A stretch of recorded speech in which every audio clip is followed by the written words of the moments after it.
quelques astuces pour pouvoir mieux canaliser le trop plein d'énergie de son enfant.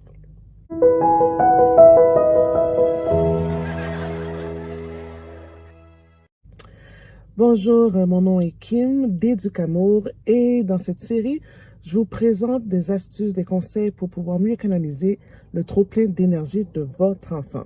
Alors, je poursuis avec une série que j'ai intitulée 2-2-2, 2 astuces pendant 2 minutes et ça 2 fois par semaine.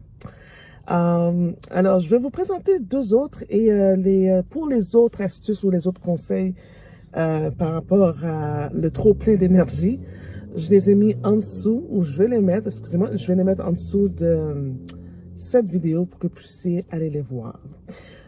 S'il y a des astuces que vous avez essayées, s'il y a d'autres choses que vous connaissez aussi, pourquoi pas les partager? J'aimerais ça les entendre. Partagez, s'il vous plaît. Donnez-moi, faites des commentaires, tout ça. J'aimerais ça vous lire. Tout de suite, je vous présente les 2 autres. Alors, premier conseil, ça serait vraiment de l'aider à mettre des mots sur son ressenti. Tu sais, quand ça bouge en dedans, ça capote sur sa tête, il ne sait pas qu'est-ce qu'il fait, il crie pour rien. L'enfant en dedans a besoin, c'est ça, c'est la gestion des émotions, hein, apprendre à s'autoréguler. Alors, pour ça, ça serait bien de pouvoir l'aider à mettre des mots. Maintenant, l'enfant a 2 ans, l'enfant a 3 ans, 4, 5 ans. Des fois, c'est pas facile de mettre des mots sur ce qu'il ressent. OK?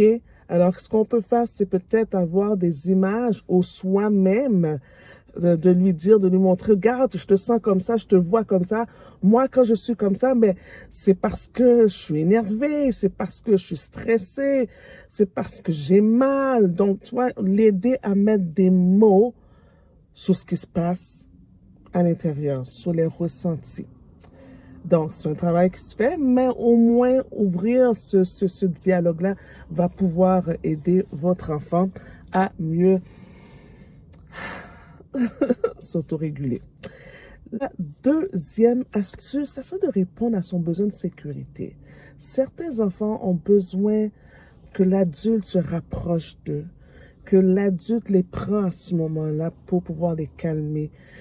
Certains enfants ont besoin de cet adulte qui est calme, ok, centré. Nous-mêmes, on est calme, de ressentir cela, puis on s'approche de lui ou d'elle. Peut-être pas on le prend dans les bras, mais juste notre posture, on se met à son niveau, puis il nous voit l'énergie, notre énergie. En fait, c'est notre énergie qui va l'envahir. Notre énergie de paix, de calme va l'envahir. Et ça aussi, ça aide. Alors voilà 2 autres conseils pour mieux canaliser le trop-plein d'énergie de votre enfant. Voilà 2 autres conseils pour mieux canaliser le trop-plein d'énergie de votre enfant. Encore une fois, regardez les autres petits conseils que je vous ai donnés dans cette série. Et s'il y en a que vous avez des astuces que vous avez mis en pratique, que vous avez dit, oh, je vais essayer celle-là, écrivez-moi. Et s'il y a des choses que vous dites, ben moi je fais ça, puis ça marche. Donc, pourquoi pas le partager aussi? Ça me ferait plaisir de vous lire.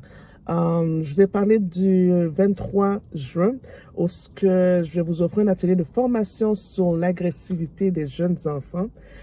Ça n'est pas manqué, vous allez trouver le lien pour pouvoir vous inscrire à cet atelier. Sinon, je vous attends là, je vous attends pour une prochaine vidéo sur 2 autres astuces que je vais vous donner pour mieux canaliser l'énergie de votre enfant. Donc, merci chers parents et à bientôt.